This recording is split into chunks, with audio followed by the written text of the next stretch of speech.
성경 사무엘상 17장 38절로 40절까지 제가 봉독하겠습니다.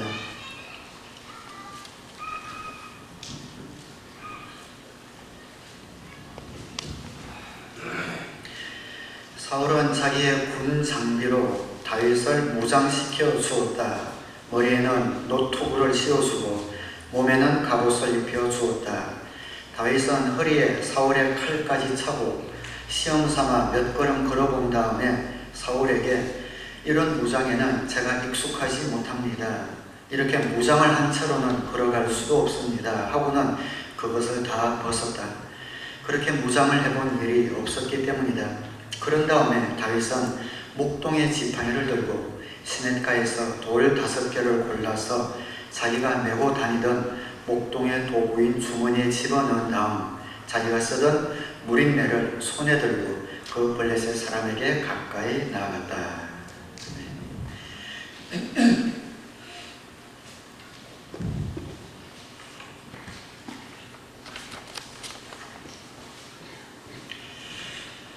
지난주에 시카고에서 열린 컨퍼런스를 제가 다녀왔는데, 시카고는 시리오 윈드라고 그러나요? 바람이 굉장히 센 그런 도시입니다. 파리가 미술품의 도시라고 하면 로마는 패션의 도시고 시카고는 건축의 도시입니다. 세계 유명한 건축가들이 그 도시 빌딩들을 건축에는 하나도 같은 건물이 없습니다. 도시 건물 자체가 예술 같습니다. 이번에 저는 그런 계획 없어서 보지 못했지만 시카고 그 도심을 가로지르는 강물을 배를 타고 쭉 가면서 양쪽으로 펼쳐진 그런 도시 건축물을 설명을 들으면서 가는 그런 관광 코스가 굉장히 유명하다고 합니다. 거기 사는 목사님이 저녁에 우리 밴쿠버에 오신 목사님들을 전부 차에 라이드를 해주셔서 야경을 구경한 적이 있습니다. 참 멋있더라고요. 건축의 도시이기도 하지만 또 몰랐던 것을 새롭게 발견한 것도 있습니다. 맥도날드가 제일 1호점이 생긴 곳이 시카고라고 합니다. 60년 전에 시카고에서 맥도날드 1호점이 생겼고 거기를 한번 저희를 데리고 갔습니다.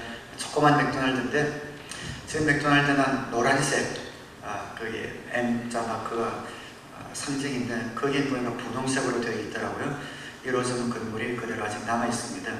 햄버거 하나에 15센트라고 사인에 적혀 있는 것을 보았습니다. 그 최초의 맥도날드 생긴 50년 후에 그 맥도날드 비슷하게 생긴 세계에서 제일 큰 매장, 맥도날드 매장도 거기 있었습니다. 2층에 에스컬레이터를 타고 올라가게 되어 있는데 밤에 가서 에스컬레이터는 닫아놔서 2층은 올라가 보지 못했지만 큼직하게 지어놓은 것을 보았습니다.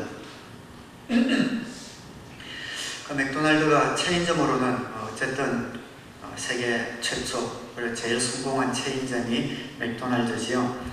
맥도날드가 성공하게 된 비밀이 처음에 그렇게 시작을 했다고 합니다. 빵의 두께는 17mm씩 위아래로 그렇게 만들고 그리고 그 가운데 그 고기 패티는 10cm로 만든다. 사람이 입을 보통 벌렸을 때 보통 사람이 입을 벌릴 수 있는 거리가 평균 50mm라고 합니다. 그 50mm의 입에 17mm, 17mm, 10mm에서 44mm의 물건이 들어갈 때 제일 편안하게 그것을 먹을 수 있다라고 합니다. 카운터의 높이는 72cm로 한다. 사람이 주저하지 않고 지갑을 꺼낼 수 있는 높이다라는 것을 연구를 했다고 하지요. 그리고 햄버거나 뭐든지 시키면은 맨 처음에 3초 안에 땡큐라고 감사합니다라고 말을 하도록 시켰다고 합니다. 3초 이내에 무조건 감사합니다 하고 나서 곧바로 음료수는 뭘 드시겠습니까? 라고 묻게 되어 있다고 합니다. 그러니까 조사 결과 감사합니다라는 한마디가 3초간의 최면 효과를 가져온다고 합니다.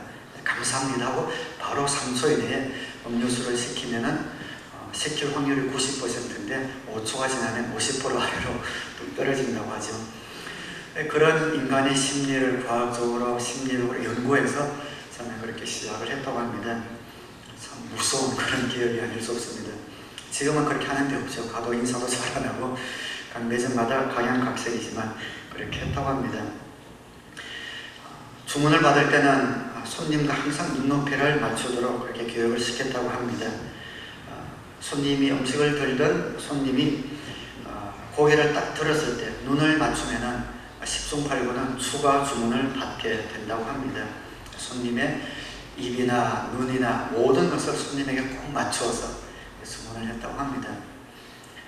뭔가 나에게 딱 들어맞을 때 의식적이든 무의식적이든 편안할 때 우리는 행복감을 그렇게 느끼게 됩니다.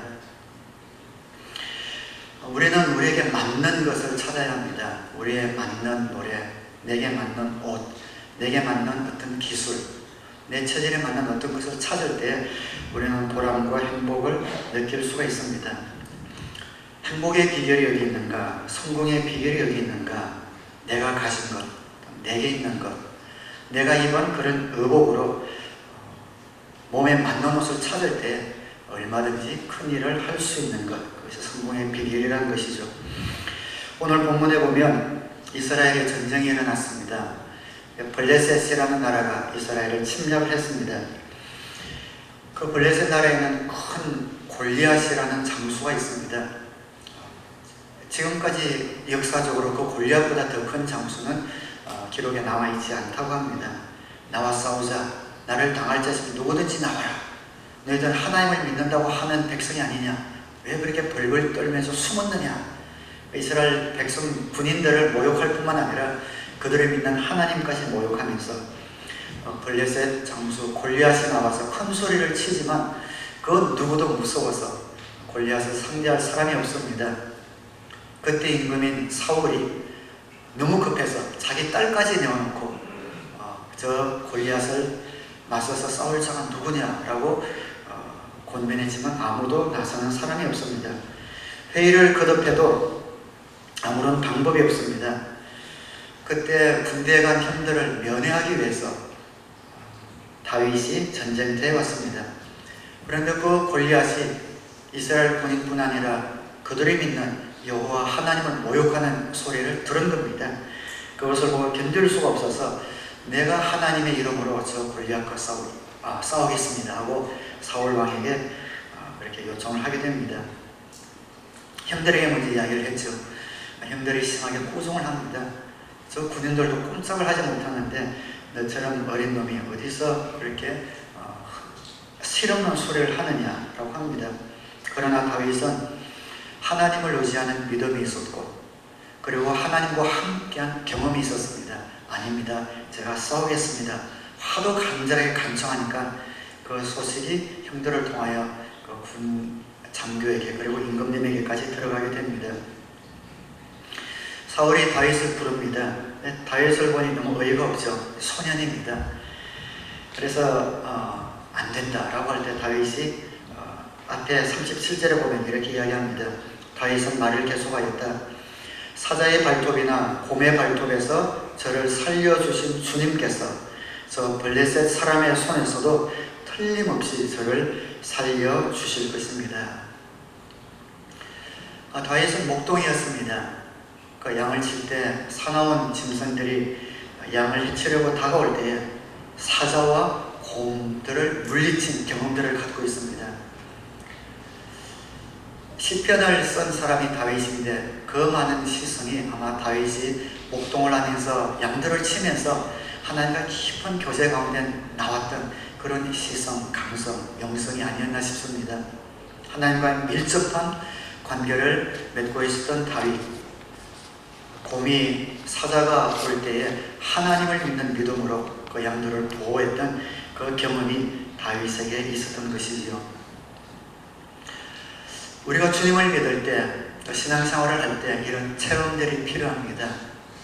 크든 작든 하나님을 만난 경험, 내 기도를 하나님께서 들어주셨던 경험, 혹은 내가 질병 가운데 또 혹은 어려운 가운데 있을 때 기적적인 방법으로 나에게 찾아오셔서 회복시켜 주신 주님, 그런 경험들을 우리는 다 갖고 있어야 하고 또 여러분들은 다 갖고 계십니다.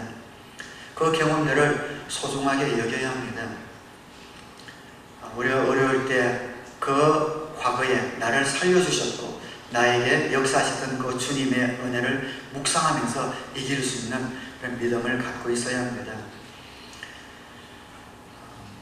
가끔은 이제 예수를 처음 믿는 분들이 교회에 갔다가 옛날에 교회에 갔다가 교회를 멀리하게 된 이유 가운데 하나가 예를 들어서 뭐 순복음교회라든지 굉장히 뜨거운 그런 교회 갔는데 막 통성으로 기도를 하더라, 방언으로 막 기도를 하더라, 막 그런 것에 너무 무섭더라, 이상하더라 해서 교회를 멀리하는 그런 분들이 있습니다. 그래서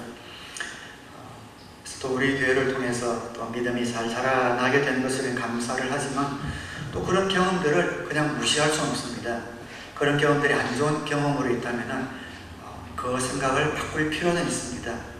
한 번은 내가 정말 하나님 앞에 나아가서 뜨겁게 소리치며 간절하게 기도할 수 있는 그런 순간이 적어도 한 번은 있어야 합니다. 그냥 뭐 은사가 나타나고 병자가 낫고 귀신이 떠나가고 큰 소리로 기도하는 것에 안 좋은 그런 생각이 있다면 생각들을 내려놓아야 합니다. 그 모양이 어땠든 형태가 어땠든 하나님이 우리에게 주시는 모든 것들은 선합니다. 혹시 그런 선입관에 갇혀서 내가 하나님을 뜨겁게 쳐다보지 못하고 정말 무릎 꿇고 간절하게 하나님이 나에게 말씀하실 때까지 기도해 보지 못했다면 우리는 소중한 것을 놓치고 있는 겁니다. 어떠한 것이든 그런 체험이 우리에게 필요합니다. 틀도 중요하고 내용도 중요해요.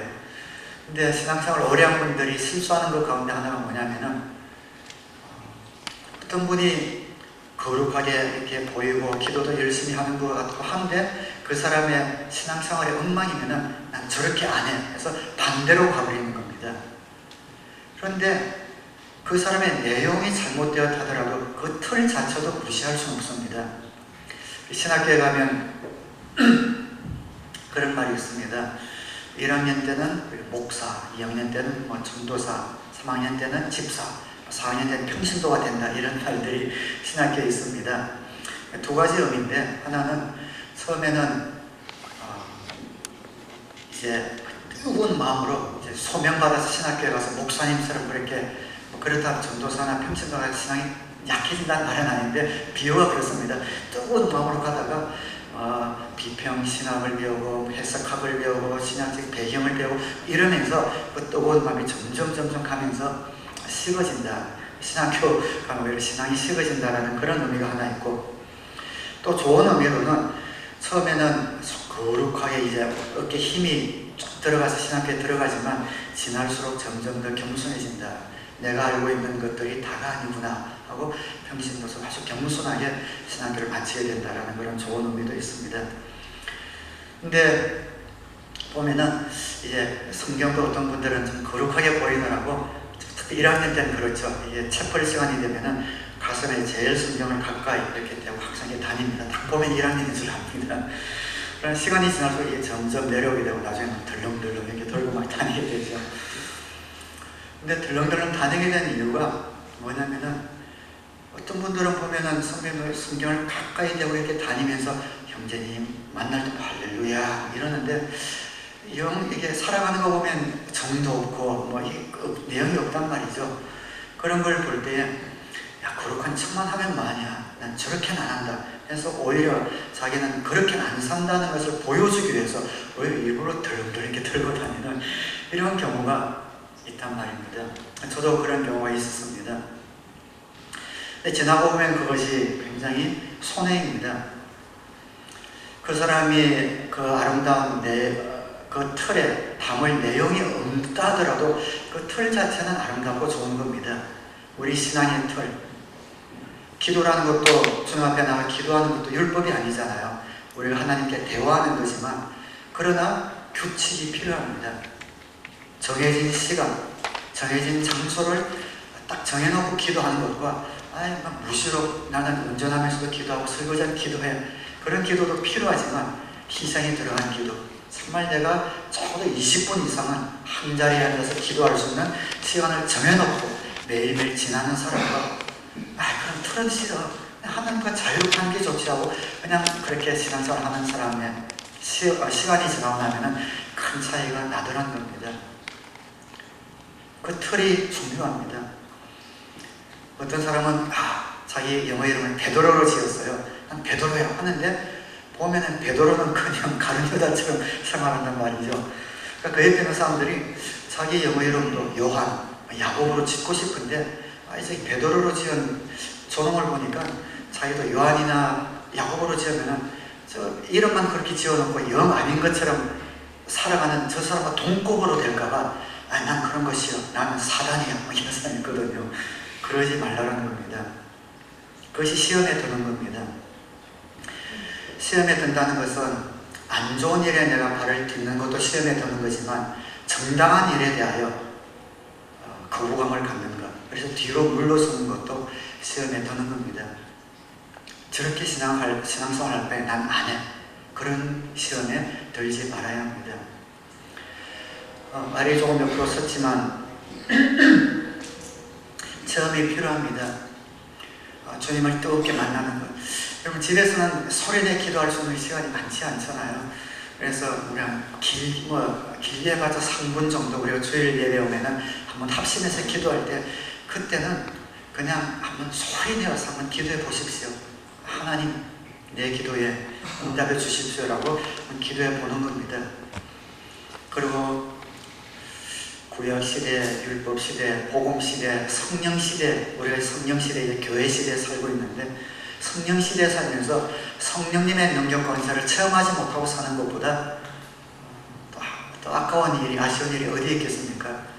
항상 성령님께서 나에게 주시는 능력과 은혜와 은사와 지혜를 갈망하면서, 그리고 주님 앞에 나아갈 때는 기도할 때 반드시 응답해 주시는 하나님을 신뢰하면서 그분이 내 삶 흔적 가운데 어느 순간에는 정말 살아계신 분이구나, 나를 사랑하시는 분이구나 라는 그런 응답들이 우리 가운데 있어야 합니다. 다윗은 그런 응답과 감정과 체험을 가진 사람이었습니다. 너는 칼과 창과 단창으로 내게 나오지만 나는 네가 모욕하는 만군의 여호와의 이름으로 내게 나아가노라. 얼마나 멋있는 고백입니까? 우리가 일생 살면서 한 번쯤은 그런 고백, 그런 선포를 한번 해봐야 되지 않겠습니까? 세상이, 사단이, 이 세상 가치관이, 문화가 우리 가운데 다가올 때 하나님의 말씀과 이 세상 가치관이 부딪힐 때 너는 칼과 창과 단창으로 내게 나오지만 나는 네가 모욕하는 이스라엘의 하나님 만군의 여호와의 이름으로 내게 나아가노라 라는 그런 고백, 하나님의 말씀으로 세상을 이길 수 있는 그런 고백이 우리 일생 가운데 한 번쯤은 있어야 되지 않겠습니까? 그런데 그런 고백은 마음 먹는다고 나올 수 있는 고백이 아니라는 겁니다. 위기 상황에 닥칠 때 그런 고백을 할 수 있는 사람은 어떤 사람인가? 다윗처럼 평소에 하나님과의 교제가 있고 하나님과의 묵상이 있으며 그분의 응답과 도우심을 경험한 사람, 그 경험들이 쌓였기 때문에 어떤 누구를 만나도, 호랑이와 사자와 곰을 만나도, 역사 가운데 가장 장대한 골리앗의 그 눈 앞에 서 있는다 하더라도 그 골리앗 뒤에 계시는 하나님이 보이기 때문에 그런 고백을 할 수 있는 겁니다. 그래서 우리 매일매일의 영성이 중요합니다.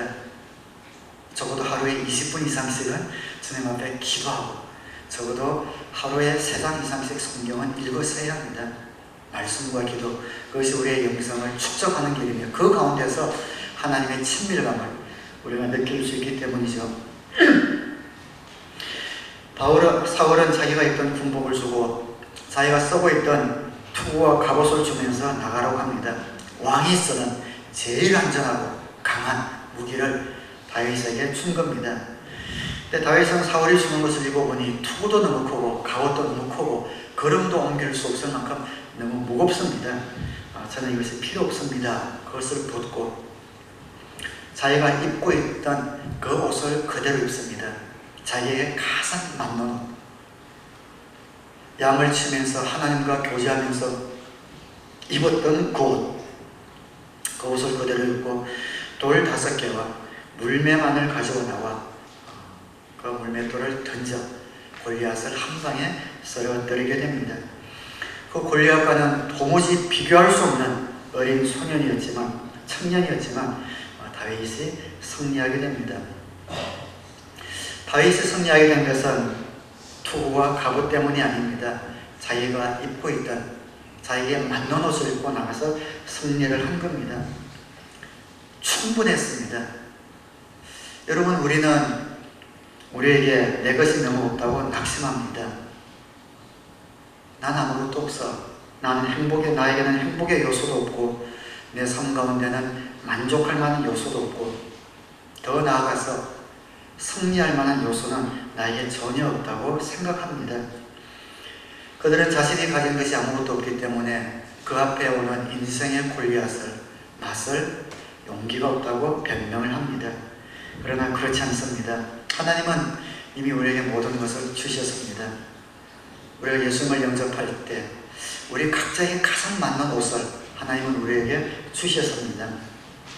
야구할 때 아무리 좋은 글러브면 뭐합니까? 내 손에 맞는 글러브가 제일 좋고 내 힘에 맞는 야구 방망이가 제일 좋은 것처럼 내 입에 맞는 음식이 나를 즐겁게 하고 내 몸에 맞는 의복이 나를 멋있게 하는 것처럼 혹시 여러분은 자신에게 맞지 않는 옷을 입고 그렇게 불편하게 살아가고 있지는 않은지요? 하나님이 나에게 맞는 옷을 주셨는데 계속 다른 옷들을 부러워하면서 자기에게 주신 그 옷을 즐기고 있지는 못하는지요? 나의 언어를 찾고 나의 현주소를 찾고 내 것을 찾아갈 때 그때 축복과 은혜가 있습니다. 하나님이 나에게 주신 가정, 부부, 내 자녀, 우리 집에 있는 모든 것들 어느 것 하나도 소중하지 않은 것 없습니다.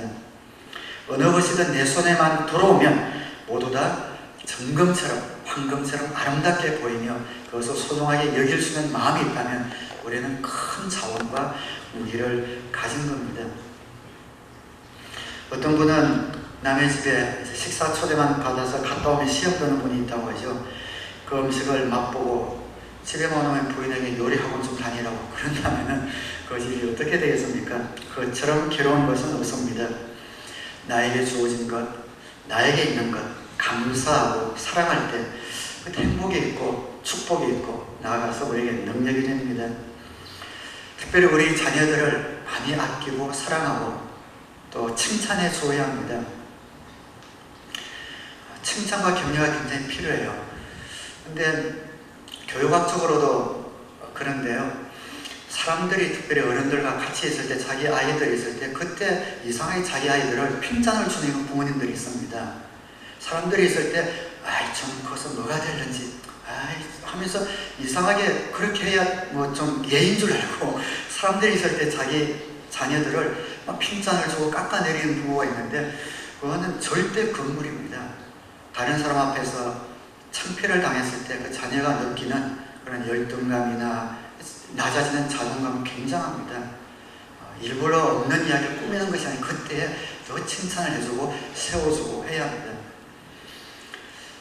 혼자 있을 때도 마음에 안 들 때도 정말 그 아이가 너는 할 수 있어. 너는 커서 훌륭한 사람인데 공부에 혹시 저질이 없다면 걱정하지 마.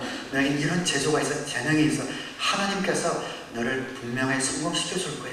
하나님이 너를 정말 아름답게 자라나게 할 거야. 항상 좋은 말, 칭찬하는 말, 격려하는 말을 우리가 해야 합니다. 감사하고 사랑하고 아끼고 칭찬을 해야 합니다.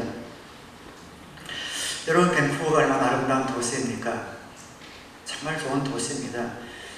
저도 어떻게 1년에 뭐 두 번씩 컨퍼런스나 집회를 나가다 보면은 밴쿠버에 타 보면은 홈, 스위트 홈, 고향이 온 정말 기분이 좋아요. 비가 오더라도 비행기에서 밴쿠버 공항에 싹 내릴 때 와, 마음이 얼마나 안정되고 편안한지 몰라요. 여름에 제가 아는 목사님 또 옛날 동기들이 몇 분 가족이 놀러와서 저도 이제 길치입니다. 잘 아는 데가 없어서 다운타운이랑 몇 군데 이제 구경을 시켜서 제가 아는 데라고 스탠리 파크, 그랜빌 아일랜드, 퀸 엘리자베스 파크, 버나비 마운틴 이 정도입니다. 근데 몇 군데 구경시켜 주었는데 뭐 보통 보스턴에서도 오고 그래 오신 분들 그래도 다 좋잖아요. 다 그럴 텐데 하고 구경시켜 주었는데 너무 좋아하는 거예요. 그 스탠리 파크에서 바라보는 우리 밴쿠버 다운타운, 그리고 전망대에서 바라보는 라이언스 게이트, 그랜빌 아일랜드의 그 아기자기한 그 풍경들 너무 좋아하는 거예요. 그래서 저도 나갈 기회가 많이 없는데 그분들이 왔을 때 나가니까 너무 좋습니다. 썰이 시골에 사시니까 잘 모르시죠? 한 번씩 다운타운에 한 번씩 나가보시기 바랍니다. 잘 모르는 눈치신데 시간 내셔서 다운타운 구경 한번 해보시기 바랍니다. 너무 좋습니다. 밴쿠버에 사는 것 자체만으로도 우리는 축복받은, 이 세상에서 10% 안에 드는 축복받은 사람이 아닌가 싶습니다. 여기 살면서도 매일 불평하고 불만하고 이놈의 나라, 이놈의 어쩌자는 그런 도리가 없습니다. 내게 주신 옷, 내게 주신 고향, 내게 주신 자녀, 내게 주신 목자, 내게 주신 교회, 그 모든 것들을 사랑하고 아낄 때 거기서 감사의 능력이 나오는 겁니다. 목사는 성도를 아끼고 사랑하는 거죠. 집 나가면 효자가 된다고 그러죠. 또 집회 나가면 우리 성도들 자랑을 얼마나 많이 하는지 모릅니다. 자랑하고, 또 어떨 땐 집회가 좀 길어져서 4일, 5일 되는 집회가 있으면 참 보고 싶은 마음이 들고 그렇습니다. 목사는 성도를 자랑하고 또 성도는 목사를 자랑하고, 그런 교회가 아름다운 교회 아닙니까? 크기에 상관없이 얼마나 아름답고 그런 좋은 교회입니까? 우리 교회 주일학교를 담당하는 전도사님, 또 유수를 담당하는 목사님이 있습니다. 얼마나 어린 자녀들을 위해서 애쓰고 노력하고 또 기도합니다. 자녀들을 가르치는 방법들은 모든 목사님의 사역자마다 다 다르겠죠. 그러나 그분들이 가장 좋은 방법으로 우리 자녀들을 가르친다 생각하고 믿음으로 그분들에게 맡기면서 감사하고 또 기도해 줄 때 또 아름다운 자녀들이 자라나는 겁니다. 성도가 다른 교회 목사님 설교만을 좋아하고 또 부모님들이 다른 교회 사역자들만 좋아하고 그렇다면 그 집안은 감사가 없겠지요. 하나님께서 우리에게 주신 복들이 얼마나 많습니까? 저는 여름에 우리 친교 나가서 아이들이 뛰어놀고 우리 어른들은 족구를 하고 또 자매님들은 또 상청을 하고 이런 모습들을 많이 보면 너무 아름다워요. 참 아름답다. 하나님이 참 아름다운 공동체를 우리에게 주셨다. 그런 마음이 들 때가 한두 번이 아닙니다. 한 분 한 분 소중하고 귀중하고 훌륭하고 능력 있는 그런 분들입니다. 우리가 다 똑같다면, 전부 다 획일적이라면 얼마나 재미없겠습니까? 가장 다양한 개성들과 성격들을 주셔서 그 모든 성격들, 그 몸에 맞는 옷들이 하나님의 믿음과 합하여질 때 그 공동체가 큰 능력을 발휘하게 됩니다. 여러분에게 주신 옷, 우리 공동체에게 주신 그 옷을 껴입고 행복감을 가지고 담대하게 감사하며 나아가는 저와 여러분 되시기를 주님의 이름으로 축원합니다. 내게 있는 것이 무엇입니까? 하나님이 썼을 때에 사람에게 먼저 질문하십니다. 너에게 있는 것이 무엇이냐? 모세를 부를 때도 내 손에 있는 것이 무엇이냐? 그 손에 오랫동안 쓰던 낡은 지팡이밖에 없었지요. 지팡이입니다. 그것을 던져라. 뱀이 되게 하시고 다시 붙더니 지팡이가 되게 하시고 그 지팡이로 홍해를 가리키니 홍해가 갈라지는 그런 능력으로 하나님이 사용해 주셨고 40년 동안 그 지팡이를 통해서 일하게 하셨습니다. 주님은 오늘도 역사하십니다. 자기 양떼를 감사하는 마음으로 기쁘게 지키는 목동을 불러 골리앗을 무너뜨린 하나님께서는, 영광 받으신 하나님께서는 오늘 저와 여러분에게 동일하게 약속하십니다. 네 손에 있는 것이 무엇이냐? 한 소년의 손에는 그가 먹을 한 끼 식사 5병이요 5덩이의 떡과 2마리의 물고기가 얹혀져 있었습니다. 저에게 이것이 있습니다. 주님께 갖다 드렸을 때, 그것이 주님 손에 얹혀졌을 때 5,000명이 넘고 12광주가 남는 기적이 일어났습니다. 우리에게 있는 것을 부끄러워하지 말고, 우리에게 있는 것을 숨기지 말고, 우리에게 있는 것 그대로, 우리 있는 모습 그대로 주님 앞에 갖고 나갈 때에 주님께서 사용하십니다. 나에게 있는 것이 없어. 지혜도 없고 돈도 없고 건강도 없고 능력도 없고 천만에요. 우리에게 맞는 옷을 하나님이 주셨습니다. 롯이라고 하는 여인도 남편도 죽고 비록 이방 땅에 와서 살아가는 신세였지만 하루하루 감사하면서 그 보리이삭을 주우면서 행복하게 살아갔을 때 하나님께서 그 여인을 축복해 주셨고 그 농장 주인 보아스와 결혼하게 하고 나중에 다윗의 할머니가 되게 하는 그런 축복을 주셨습니다. 그 어려운 형편 가운데서 한탄하고 한숨 쉬며 우울해하고 낙담하여 쓰러져 있는 것이 아니라 그에게 주신 일을 날마다 감당하며 기쁨으로 행복으로 살아갈 때 하나님께서 그를 높여주신 것을 우리가 보게 됩니다. 우리에게 주신 은혜가 참 큽니다. 내게 있는 것으로 감사하며 나아갈 때 이것을 통하여 하나님의 능력과 기적이 나타납니다. 여러분, 우리 지체들을 아끼고 사랑하고 격려하고 존중해 줍시다. 얼마나 아름다운 지체와 동력자들을 우리에게 붙여주셨습니까? 어느 날 몸의 지체들이 비상회의를 열었다고 합니다. 그때 갑자기 코가 일어나서 그렇게 이야기를 합니다. 여러분, 지금처럼 경기가 어려운 때에 우리 중에 혼자 먹고 사는 못된 백수가 한 놈이 있습니다. 그 놈은 입입니다. 저하고 가장 가까이 사는 입이라는 놈인데 그 입이라는 놈은 자기가 하고 싶은 얘기는 혼자 다 하고 먹고 싶은 음식은 혼자 다 먹습니다. 이런 어리없는 입을 어떻게 할까요? 그러자 발이 맞장구를 칩니다. 저도 입 때문에 죽을 지경입니다. 우리 주인이 얼마나 무겁습니까? 그 무거운 몸으로 몸짱 맞는다고 방방 뛰어다니는데 발이 아파 죽겠습니다. 내가 왜 이렇게 고생을 하는가 생각해보니 저 입이 혼자 저렇게 많이 처먹어서 제가 이렇게 된 겁니다. 불평을 내다 놓습니다. 그때 손이 또 맞장구를 칩니다. 게다가 저 입은 건방지기까지 합니다. 먹을 때 자기 혼자 먹으면 어디가 덧납니까? 개나 닭을 보세요. 그것들은 스스로 먹을 것을 혼자서 입이 찾아먹는데 저 입이란 놈은 이거 갖다 달라 저거 갖다 달라 맨날 나에게 심부름만 시키고 혼자 먹고 있습니다. 정말 안입고와 견딜 수가 없습니다. 마지막으로 눈이 말합니다. 여러분, 이렇게 비판만 하지 말고 우리가 행동을 합시다.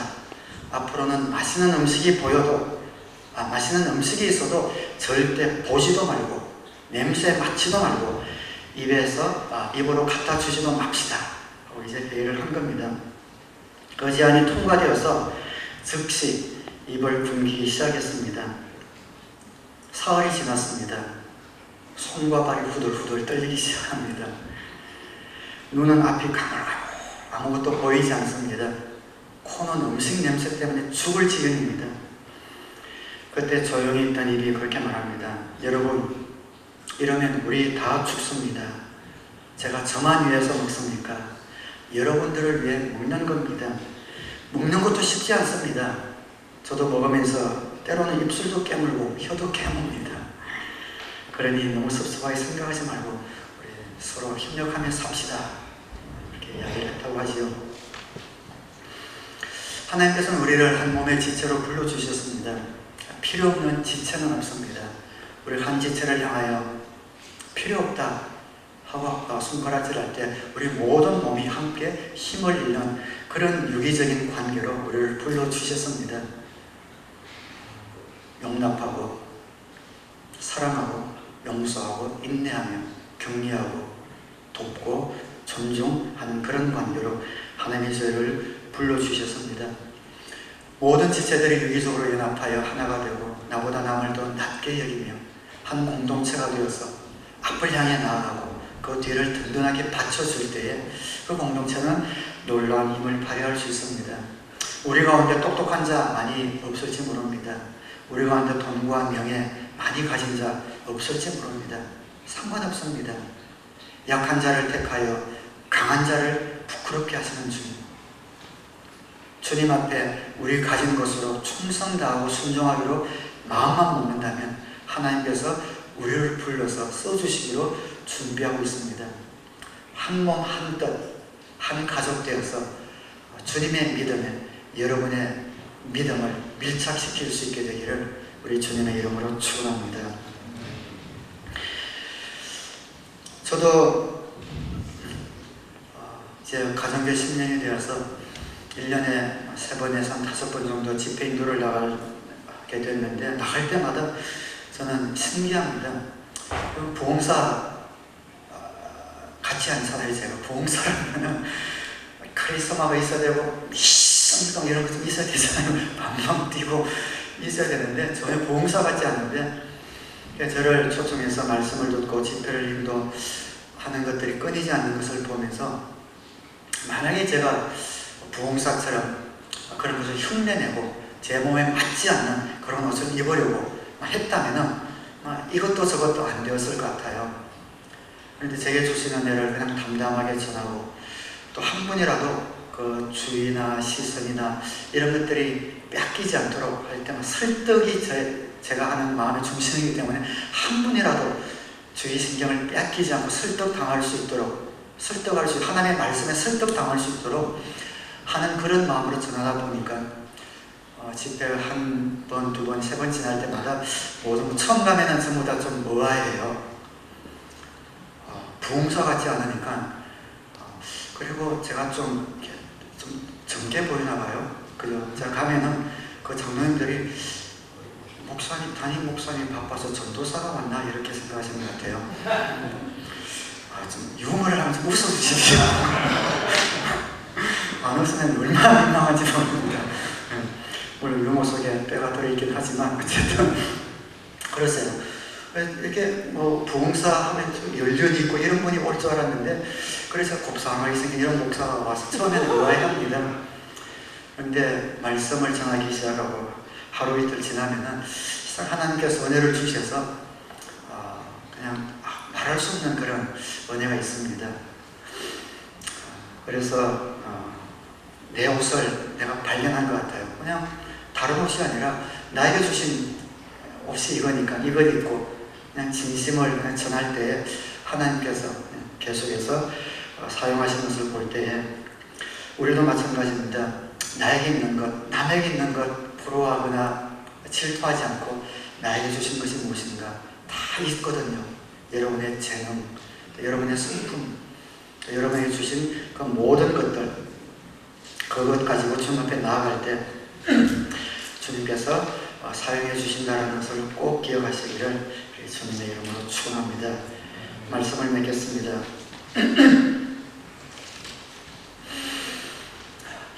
다윗이 그렇게 얘기된 데는 다윗이 자기에게 맞는 옷이 있었기 때문이지만 그것이 다가 아니었죠. 그 승리의 비결은 다윗의 마음속에 있었습니다. 그 심령 속에 있었던 것은 무엇입니까? 하나님을 믿는 믿음입니다.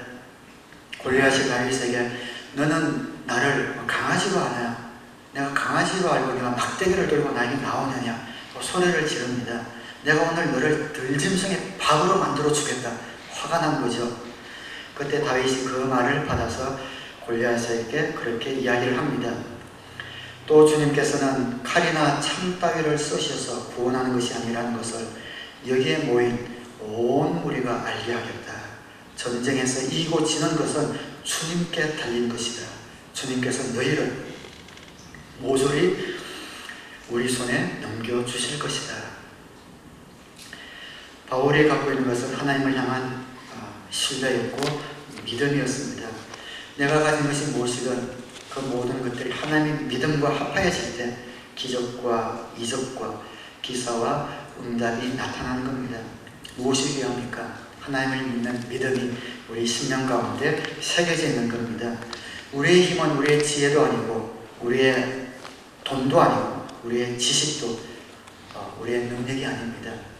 우리가 입는 옷에 우리의 마음 가운데 주님을 향한 변함없는 믿음이 있을 때 그때 비로소 놀라운 능력이 나타납니다. 전 여러분이 믿음의 사람이 되기를 바랍니다. 환경, 사람 보지 마시고 어떤 일이 있어도 아무리 3명, 5명, 10명이 머리를 맞대고 원원한다 해도 기도하는 사람을 이길 수는 없습니다. 기도의 사람, 예배의 사람, 믿음의 사람이 될 때 그때 진정한 승리가 있습니다. 인간적인 방법으로 아무리 풀어보려고 하지만 이런 꼬여갈 뿐입니다. 우선 기도해야 합니다. 기도가 다냐? 기도만 하면 다냐? 답니다. 우선 거기서 출발해야 합니다. 기도하게 되면 하나님께서 무엇을 해야 할지 보여주시고 그때 비로소 행동의 사람이 되는 것이지, 기도하기 이전에 우리 교회와 우리 교회에서 나온 모든 지혜는 오래가지 못한다는 것 꼭 기억하시고, 아무리 시끄럽고 어떤 이야기가 여러분에게 들린다더라도 그 소리를 차단하시고 맨 먼저 조용히 주님 앞에 나아가 주님의 음성을 듣는 기도의 사람, 믿음의 사람이 되시기를 주님의 이름으로 축원합니다. 그리고 여러분에게 주신 그 귀한 만남은 감사의 열매와 능력이 우리 공동체를 통하여 날마다 나타나서 정말 하나님께서 이 밴쿠버 땅에 사랑의 교회를 통하여 하시고 싶은 귀한 일들이 끊이지 않고 흘러나가는데 쓰임받는 저와 여러분 되기를 다시 한번 주님의 이름으로 축원합니다. 기도하겠습니다.